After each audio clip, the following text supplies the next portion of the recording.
Well, hello everybody. This is Clark Zen with Missionary Flights International in the cockpit of 300 Mike Foxtrot.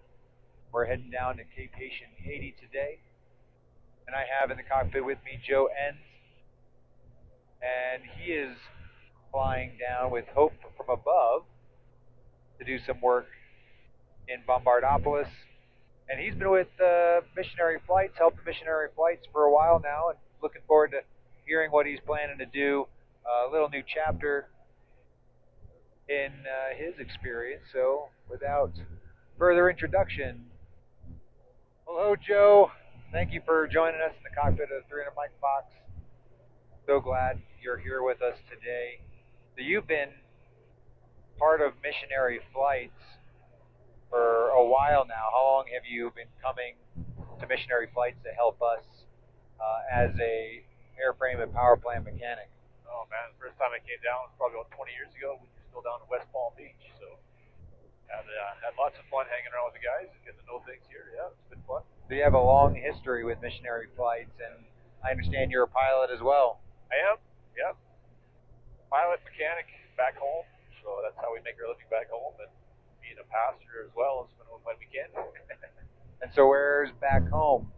Winkler, Manitoba. It's just south of Winnipeg, so we're just across the North Dakota border for the Americans who need to hear that. Yeah, we don't know where all the provinces are. I think I learned that back when I was in middle school, but sometimes I'm a little rusty on the Canadian provinces. All right, so Manitoba, and so it's pretty cold up there right now. I bet you're pretty happy you're down here. Yeah, it's not bad. It's just getting a snowstorm back home, so nice to see the sunshine. Another beautiful day in the Bahamas, it looks like. So what have you been? What does MFI have put you to work on since you've been down here? Usually they get me to come do some fabric work and repair a bunch of control surfaces so that when you guys ding one up, you got a spare in the corner. So I know it's pretty nice to have a spare to throw on the airplane when we have some issues. yeah, And so we thank you so much for all the work over the years you've done. And from what I hear, you're kind of branching out a little bit. You've connected with Hope from Above Ministries, which is another aviation mission down in Haiti, and they've called upon you to do a little work for them. What have they got you doing down there? yeah. Well, I've got connected with them. I've done a few little things with them in the past. I helped them buy an airplane up in northern Saskatchewan, so kind of friends back home got the connection. That's how we kind of got to know Russ. And so we're just going to go down, and he's got two 207s, Cessna 207s, and flying around, doing whatever he's done, medevacs, carrying cargo, taking missionaries around. So I'm just going to go, and I got some repairs to do on some of the airplanes, and then hopefully get some flying in too, and be able to enjoy that experience a little bit. Yeah, Haiti is a beautiful country to fly around, so it's definitely some enjoyable flying. Yeah. You got some great views. So you'll be repairing some planes, you'll be flying some planes, and where is this that his ministry is located? Yeah, a little village or town called Bombardopolis. I can't tell you much about it. Just haven't been there, but it's up in the northwest corner of the country there. So we'll go and check it out, see what's going on. Yeah, I had another interview I did with the gentleman who was going down there to see about, I guess, destroying some limestone to extend the runway they have down there. Yeah, that'll be his place. So I've got no fixing or flying to do. I guess I'll be out with a shovel or the backhoe trying to help extend the runway. I think there's always something to do. So Yeah, absolutely. I mean, there's so much work to be done, and that's kind of a reason why I even started doing these interviews, is showing people all the different opportunities. If you have a skill, it can be put to use for the people in Haiti that they really need so many different vocations, and it gives them an opportunity to learn something too when we go down there and help them out. yeah, And so, how long are you going to be down there, Joe? about a week. Okay. Just kind of an exploratory trip, just seeing if we're able to commit to helping more in the future. And yeah, let's get down there and do what we can, and we'll go from there, right? See where God leads. It's been pretty good and faithful so far. So. Amen. Amen. So you mentioned that you're a pastor as well, Joe. What's a little bit about your story? How did you come to know Jesus?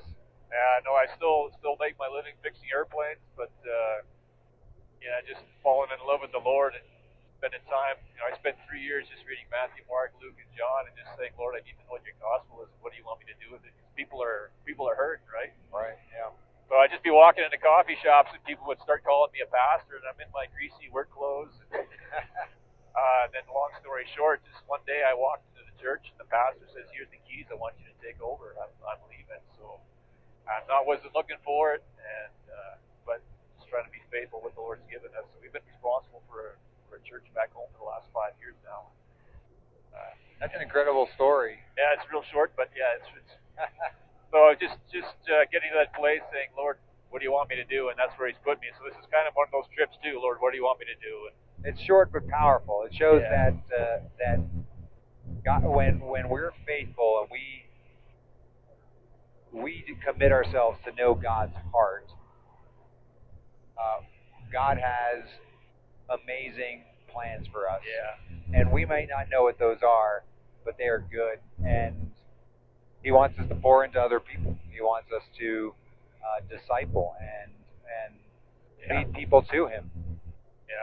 Yeah. This all started 20 years ago. We were just me and my wife were in our living room and saying, hey, we wanted to do something more with our skills, my piloting skills, my mechanic skills, more than just serve ourselves, right? So we packed up our little Honda and our kids, and not really knowing anybody or what Missionary Flights was about, just came down here and ended up spending about a month every year for 20 years down here. So that's so cool. Oh, who knows what this is going to turn into? Same thing. It's going to go down to the Lord and say, what do you want us to do? And see what it turns into.